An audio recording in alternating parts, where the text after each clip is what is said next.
Mi nombre es Andrea Mercedes Lara Burgos, soy tutora de lenguaje y el tema que se me ha asignado es la comunicación, modelos de comunicación. Primeramente, voy a leerles la introducción de esta presentación, comenzando primero como definiendo qué es un modelo. Un modelo es la representación de algún tipo de organización, de alguna cosa. Se puede decir también que estos modelos de comunicación son aquellos esquemas teóricos que representan el proceso de la comunicación, los cuales estos modelos han sido elaborados para facilitar el estudio y comprensión de la comunicación. En esta videoconferencia se realizará un repaso del tema 13 sobre estos modelos de comunicación, pasando primeramente exponiendo sobre los elementos básicos de la comunicación, seguidamente explicando en qué consiste un modelo de comunicación y también les daré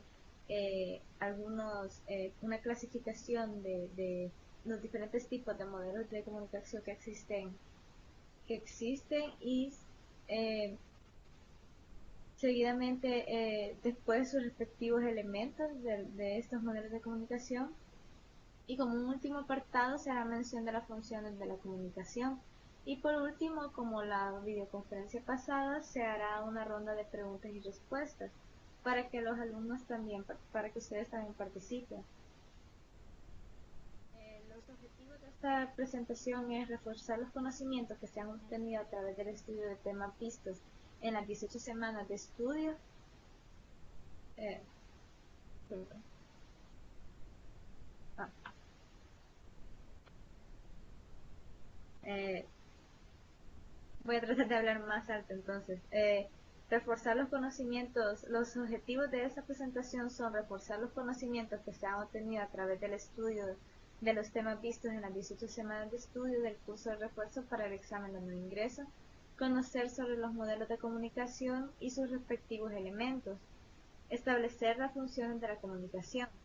Ahora bien, pasando ya al contenido de esta exposición, antes de entrar de lleno a esto, les puedo definir qué es la comunicación, y la comunicación es un proceso de transmisión y recepción de ideas, de mensajes. Este acto es un proceso complejo en que se realiza por medio de dos o más personas, y entre estas personas se realiza un intercambio de mensajes con un código similar, utilizando un canal que actúe como medio de transmisión de estos mensajes o de estas ideas.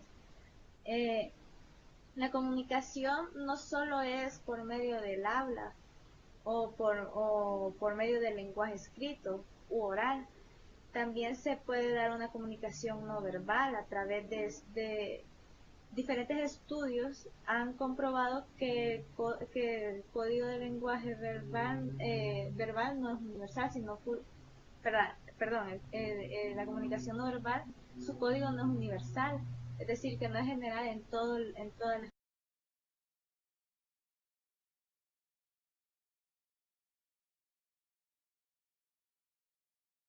culturas, y en cada cultura tiene un significado diferente la comunicación no verbal. También forma parte del sistema comunicativo no verbal la distancia en que los interlocutores establecen. Por ejemplo, en unas culturas se ve mal de que se acerquen demasiado a la persona con la que están conversando. Otro elemento no lingüístico de la comunicación es el silencio, cuyo valor también las culturas le dan diferentes significados. Por ejemplo, aquí una frase famosa es el que cae otorga, y esta frase da al silencio un valor de asentimiento o de afirmación. Estos diferentes elementos vistos conducen a demostrar que hay una serie de comportamientos sociales ligados a la comunicación, dentro de lo cual lo lingüístico es un subsistema, y esto quiere decir que la comunicación es un conjunto de múltiples comportamientos.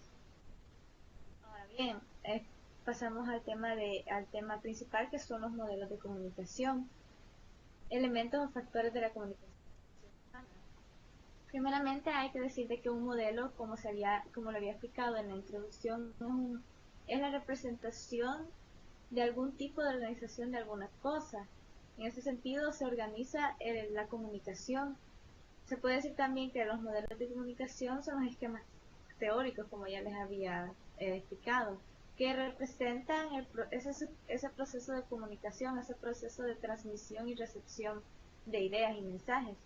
Y que estos modelos se han ido creando a lo largo de los años para facilitar y el entendimiento de cómo se lleva a cabo este proceso de comunicación. Existen diferentes modelos de comunicación, los principales son el aristotélico. Este, este se usa principalmente en las disertaciones o en las ponencias, ya que la estructura que lleva es quién hace el mensaje, o sea, el orador o el ponente, el elemento qué, o sea, qué es lo que quiere transmitir y a quién, o sea, al público en general. También otro modelo es el modelo de Laswell. Se usa para enviar, eso se usó principalmente en la Primera Guerra Mundial y se usaba principalmente para enviar telegramas, perdón. Era una estructura lineal, casi como el aristotélico, quién, el qué y a quién. También tenemos el modelo de Shamon y Weaver. Este modelo tiene un origen informático, específicamente que se usaba, perdón, ya que se usa principalmente en el lenguaje binario y tiene los elementos en común con los elementos que comúnmente se conocen ahora, la fuente, el emisor, el receptor, el código. Y por último, también tenemos el modelo de David Bernold, que se estructura con cuatro elementos, que son la fuente, el mensaje, el canal y el receptor. Estos modelos tienen la finalidad de que objetivo que se quiera llegar a hacer un mensaje al receptor. Esa es la finalidad, que el mensaje sea entendido y llegue correctamente al receptor. Los elementos o factores de la comunicación humana, estos son los siguientes: fuente, emisor, código, el mensaje, el receptor, el canal, ruido y la retroalimentación o feedback. Y a continuación les explicaré cada uno de estos elementos. Primeramente se tiene que la fuente es donde emana el mensaje, es decir, como su nombre lo dice, es la fuente, es donde se origina el mensaje que se quiere dar. En la comunicación oral, en la interpersonal que se hace frente a frente a una persona, la fuente y el emisor se ven como un mismo elemento. El emisor o codificador. El emisor es la persona u organización que elige y selecciona los signos adecuados para transmitir su mensaje. Es decir, que el receptor codifica el mensaje para poder enviarlo de una manera entendible al emisor y que éste obviamente entienda lo que el receptor le quiere decir. Es decir, de que el receptor organiza el mensaje para que sea entendible. Cabe mencionar de que no existe un iniciador en el proceso comunicativo, es decir, de que el emisor no es el que inicia el mensaje. Se dice de que la comunicación no tiene ningún fin, ningún principio, sino que es un proceso de retroalimentación, de respuesta, de envío y respuesta. El otro elemento es el receptor o decodificador. Es la persona o organización al que se le destina el mensaje. Realiza un proceso inverso del emisor. Es decir, de que por eso se llama decodificador, ya que él descifra o interpreta lo que trata de decir el mensaje que fue enviado por el receptor. Le da un valor, le da una interpretación.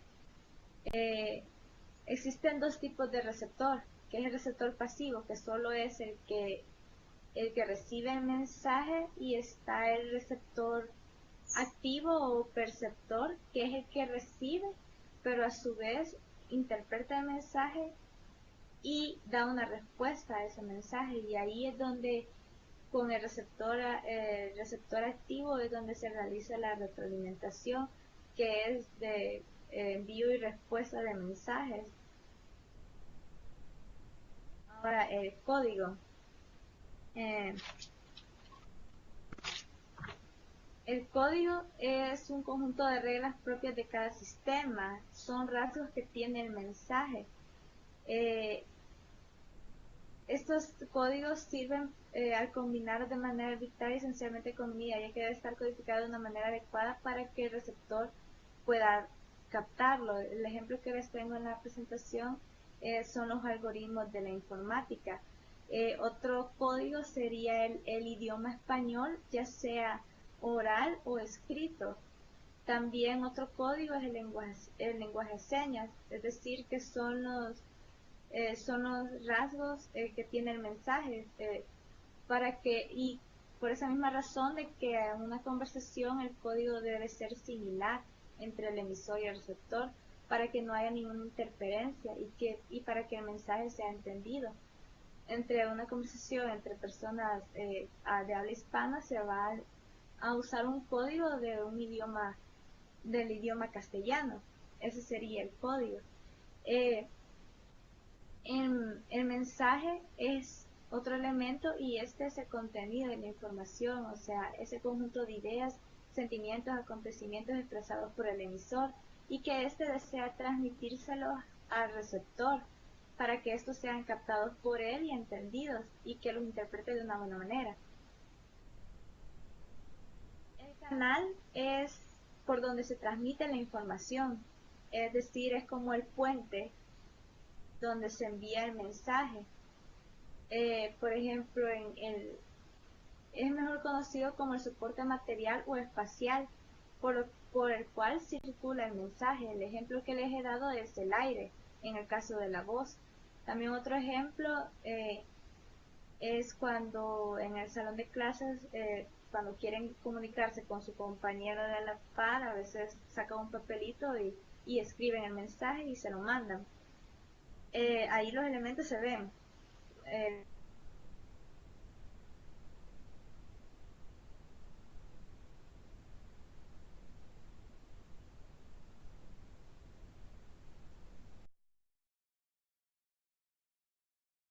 Simplemente le han transmitido información únicamente. Ahora bien, las funciones de la comunicación, es decir, para qué sirven los diferentes tipos de comunicación.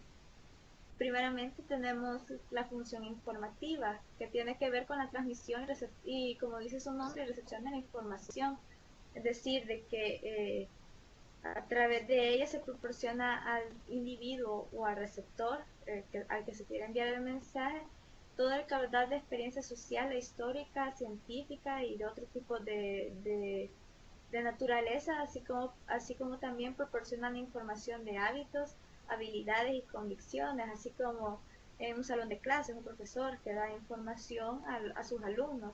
Ese es un tipo de la función informativa. También afectivo-valorativa. El emisor debe otorgarle a su mensaje la carga afectiva que él mismo demande. Esto quiere decir, esto es para persuadir más que todo. Cuando se está, por ejemplo, en un debate y se quiere obtener que el público vea como cierto lo que dice la persona que está debatiendo. Gracias a esta función los individuos pueden establecer una imagen de uno mismo, o sea, los receptores tienen una imagen del emisor, el que está brindando el mensaje, y el emisor también puede establecer una imagen de los demás, de los oyentes. También existe la función reguladora. Esto tiene que ver con la regulación de la conducta de las personas con respecto a sus semejantes, es decir, una crítica. Eh, Está la función de control. La comunicación controla el comportamiento individual. Las organizaciones poseen jerarquías de autoridad y guías formales a las que deben de regirse los empleados. Esta función de control además se da en la comunicación informal. También, por ejemplo, en los trabajos, cuando un jefe da órdenes a sus empleados de lo que él quiere que los empleados hagan con respecto a sus trabajos, cuando dan los lineamientos y lo que quiere hacer. También está la función de motivación. Lo realiza en el sentido que esclarece a los empleados qué es lo que debe hacer y si se están desempeñando de forma adecuada y lo que deben de hacer para optimizar su rendimiento. También en la función de expresión emocional, que esta expresión emocional es simplemente una conversación normal cuando transmite los sentimientos, cuando uno está hablando normalmente con amigos o con familiares. Eh, por último, está la función de cooperación. La comunicación en esta función se constituye como una ayuda importante en la solución de problemas. Se le puede denominar facilitador en la toma de decisiones en la medida que brinda la información requerida y evalúa alternativas que se pueden presentar. Aparte de estas funciones también hay otras, como por ejemplo la función referencial, que esta es casi parecida a la función de información, ya que esta función es su objetivo es brindar información verídica, ya sea de información científica o información social, y que en la información, en esta comunicación también se brinden las fuentes, o sea, de dónde sacaron esta información y para respaldar de que esa información que se ha dado es real y es verídica. También está la función connotativa, que esta son ciertos mensajes que el receptor envía al emisor para que éste capte el mensaje, para que capte lo que él quiere decir con las ideas que él está transmitiendo. Por ejemplo, una de las frases que se ocupa en esta función connotativa, es recuerden que, o tengan en cuenta que, o no olviden esto. Eh, También está la función fática o de implicación. Esta no tiene un contenido en sí, sino que simplemente se ocupa para mantener la conversación, para seguir teniendo un contacto con el receptor. Por ejemplo, son esas palabras, son esas monosílabas como ajá, ok, o me decías, o pues sí. Esas serían las palabras que se ocupan en esta función fática. Y ahora, eso sería todo con mi presentación. Espero que haya sido de ayuda y que les haya brindado conocimientos. Eh, Ahora pasaré a, a la parte de las preguntas y respuestas. Eh, Pueden responder en el chat si tienen la respuesta. Yo pasaré las preguntas y ustedes las responden en el chat. Primero, ¿qué es la comunicación? ¿Qué es la comunicación? La respuesta es el proceso de transmisión y recepción de ideas entre dos o más personas. Ya les había dicho de que era un proceso complejo en que se da entre dos o más personas y se transmiten mensajes a través de un código similar entre ellos y a través de un canal, es decir, el puente. La segunda pregunta es: ¿qué son los modelos de comunicación? Se los repetí dos veces y estos son aquellos esquemas teóricos que representan el proceso de comunicación y que estos han sido creados para que se pueda estudiar y comprender cómo se da este proceso de comunicación. La tercera pregunta es el lugar donde nace el mensaje primario, es decir, la fuente. O en caso de las comunicaciones interpersonales, la fuente es lo mismo que el emisor. ¿Qué es una comunicación interpersonal? Es una conversación que se da entre dos o más personas que están físicamente próximas. ¿Cómo se denominará el canal cuando no es una conversación interpersonal? Como les había mencionado, esto se va a llamar medio porque se ocupa con respecto a medios electrónicos. ¿En qué consiste la retroalimentación? Feedback. Es un mensaje de retorno que con condición necesaria para la interactividad del proceso comunicativo, siempre y cuando se reciba una deseada, siempre que cuando sea recibida sea deseada o no, logrando la interacción entre el emisor y el receptor. Como ya les había dicho, si no se da esta retroalimentación, no se puede estar hablando de una conversación o una comunicación, porque no se da ese intercambio de ideas, sino que solo sería de que al receptor solo se le da una información y ahí termina.